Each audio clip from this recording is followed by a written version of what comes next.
Hey there.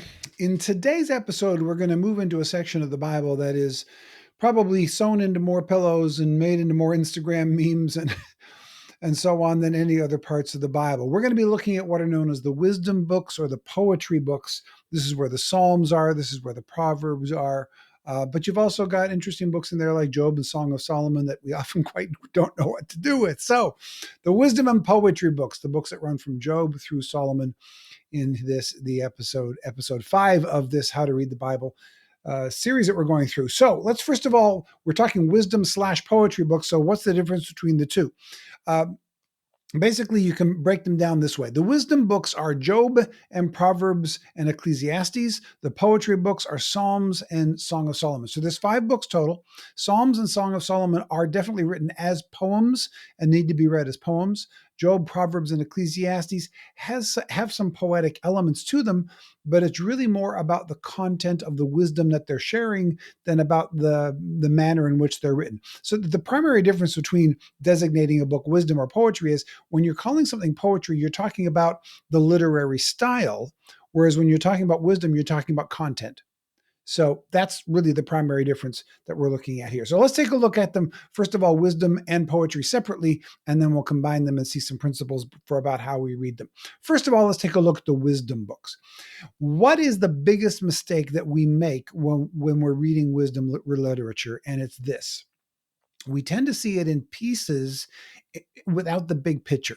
Like I said at the beginning, the wisdom literature, like the Proverbs, for instance, we really like the idea of making it an Instagrammable quote, and when we do so, we really take it out of context.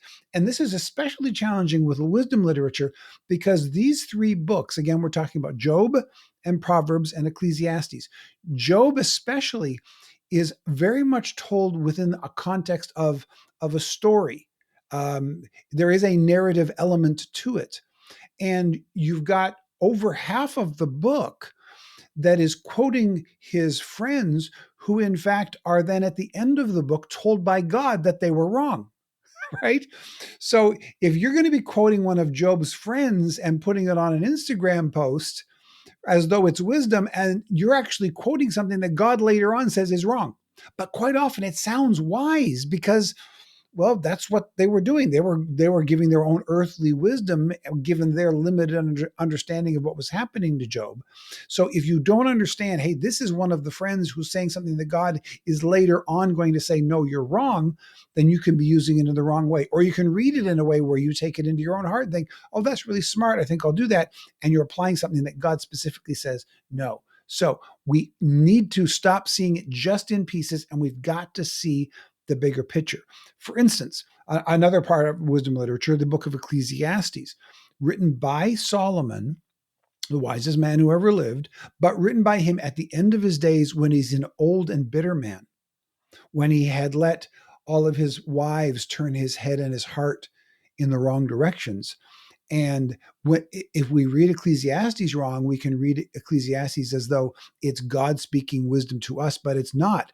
It's an old, bitter, and yes, wise king who has found himself in a place where he's somewhat disconnected from God, maybe very disconnected from God, and complaining and upset about it. There's still wisdom in there. There are still things that we could take from it, but we need to understand the context of it. It's not from God himself. It is from a wise but old and broken and sinful man. So we have to read it through that context when we're reading the book of Ecclesiastes. So those are some of the rules for reading wisdom. But the main thing for reading wisdom is this: we need to understand that the wisdom literature is about making wise decisions. Wisdom and knowledge are 2 words that the scripture uses a lot. And it's sometimes hard for us to understand the difference between wisdom and knowledge.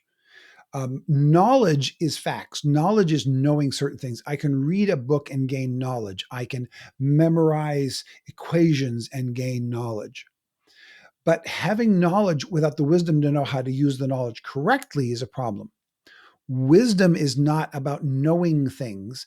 Wisdom is about knowing how to apply those things by making correct decisions in my life. And that's how the Bible treats wisdom. So the Bible deals with both wisdom and knowledge, and it's good to have both. Is it good to know more things and have more knowledge? Yes. Those become the tools through which we feed our wisdom. right? So if I know more, then I can make a wiser decision. But the knowledge itself is not wisdom. There are a lot of people who don't have much education, but are wise. They know how to apply good and wise decisions into their life, even if they don't have a whole bunch of school knowledge. And we've also known a whole bunch of people with book knowledge who can't seem to get out of their own way, and they keep making stupid life decisions. How many times have we said, how can such a smart person make such dumb decisions? Why? Right? We hear that all the time. Well, it's because they got a lot of knowledge, but they don't have the wisdom to use it correctly. So when the Bible talks about wisdom, the Bible talks about wisdom coming from God. You can gain knowledge from any source. You can gain it from a book. You can gain it from observing nature. You can gain knowledge in all kinds of different ways. Wisdom only comes from God by knowing God, by understanding his principles, and then by applying his principles to our lives. If you have the wisdom to know what to do and don't do it, that's then not wisdom. Wisdom is only wisdom when it's actually applied in our lives in proper and wise manner. So it's got nothing to do with intelligence.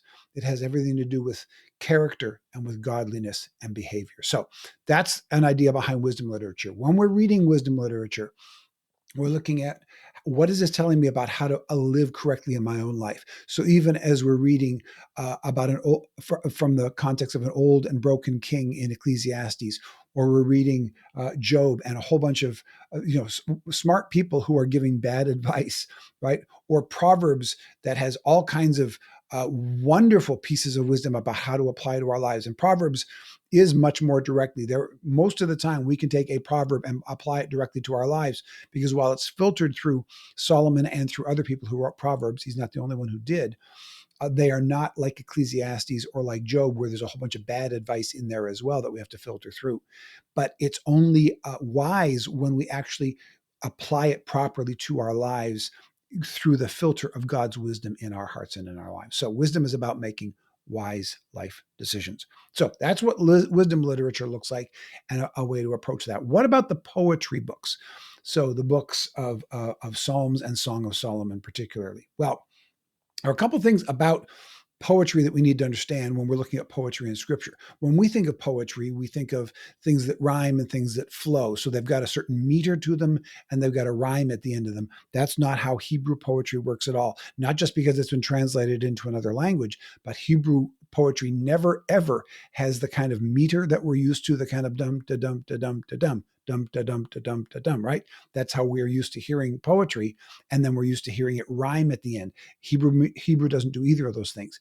It doesn't rely on rhyme or meter, but on parallelism. Let me give you an example of that. I'll take up my big old study Bible here, and we'll go directly to the book of Psalms.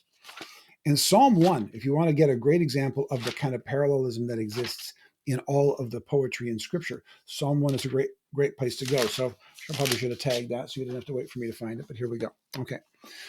Here, I'll read it for you and I'll show you where the parallels are. Okay. So Psalm chapter 1, verse 1. Blessed is the man who does not walk in the counsel of the wicked, or stand in the way of sinners, or sit in the seat of mockers. Right now, we've got three parallels. Blessed is the man who, three things, does not walk in the counsel, stand in the way, sit in the seat. You see the parallels there? Don't walk in the way counsel of the wicked. Don't stand in the way of sinners. Don't sit in the seat of scorners. Walking, standing, sitting. Don't do those three things. But parallel, boom, boom, boom, walk, stand, sit. But, and now here's a parallel to those negatives, but his delight is in the law of the Lord, and on his law he meditates day and night. So within verse 1, there are three parallels. Don't walk, stand, or sit. And then the don'ts from verse 1 are paralleled with the do, but his delight is in the law of the Lord, and on his law he meditates day and night. So you've got three parallels in verse 1, and then the overall message of verse 1 is a inverse parallel in verse 2.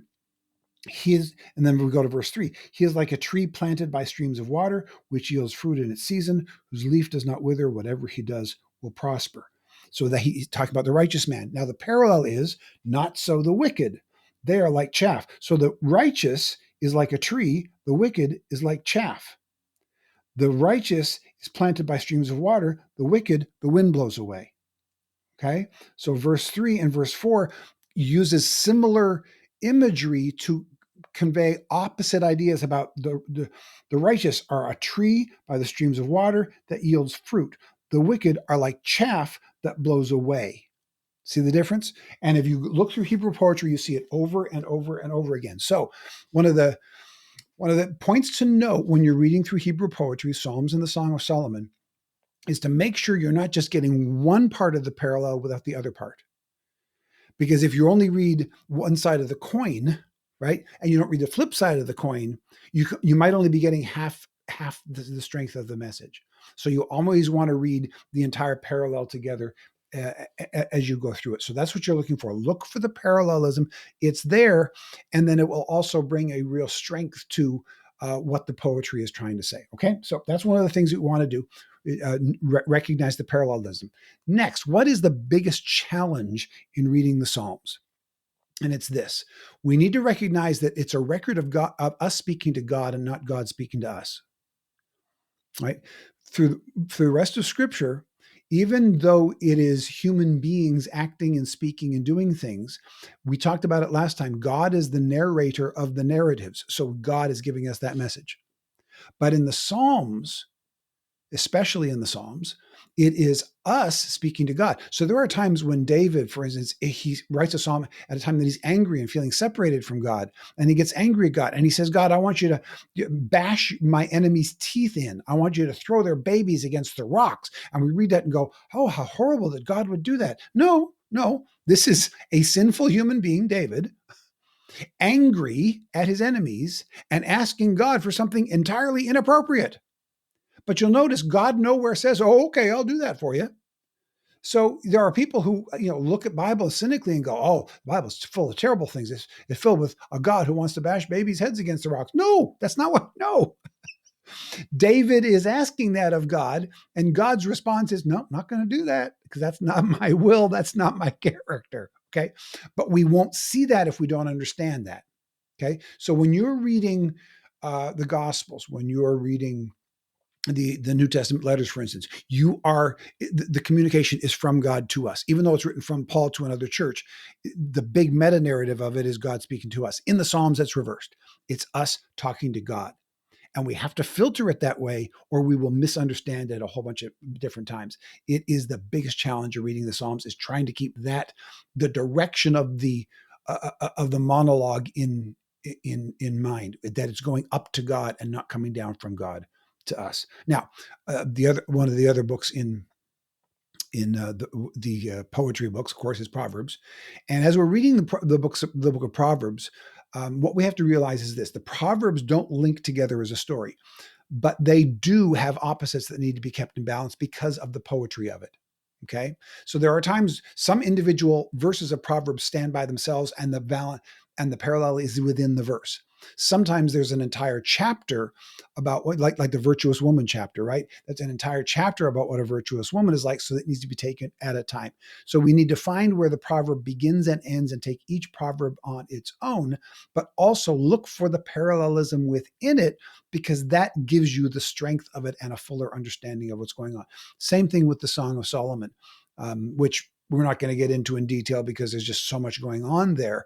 Is it just simply a love poem, or is it about God's love for us and so on? And I'm just going to tell you straight up, it's about sexuality and sensuality and love between two people who are in love, and it's a great presentation of sex from God's perspective. But it's written in parallelisms. It's written as poetry. So there are times when you have to look at it and go, this is drawing images for me using poetic language that I can't take literally. Okay, so here's an example, going to the Proverbs part, though, how Proverbs don't link together as a story, but they do have the opposites that have to be kept in balance. Take a look, for instance, here in Proverbs 26, 4 and 5. I have regularly heard this quoted from cynics of the Bible about how the Bible contradicts itself. Proverbs 26, 4 and 5. Answer not a fool according to his folly, lest you be like him yourself. Answer a fool according to his folly, lest he be wise in his own eyes. And I've heard cynics go, so which is it? Do I not answer a fool according to his folly, or answer a fool according to his folly? The Bible contradicts itself. And it always makes me laugh, because they're written one verse right after another. Do you think the person who wrote that didn't realize that there's a paradox here? Right? It's like that's it's it's a parallelism. When we know about Hebrew poetry, we recognize that saying thing one way and then saying it the opposite way to reinforce a point is how poetry is written in Hebrew poetry. So what they're saying here? Should we answer a fool according to his folly or not answer a fool according to their folly? Which is it? Well, what it's saying here is really that it's both dependent on the situation.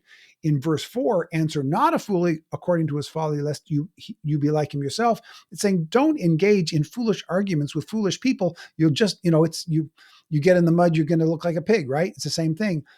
But on the other hand, you should answer a fool according to his folly, lest he be wise in his own eyes, which means make sure that the unwise person doesn't continue to go on being unwise.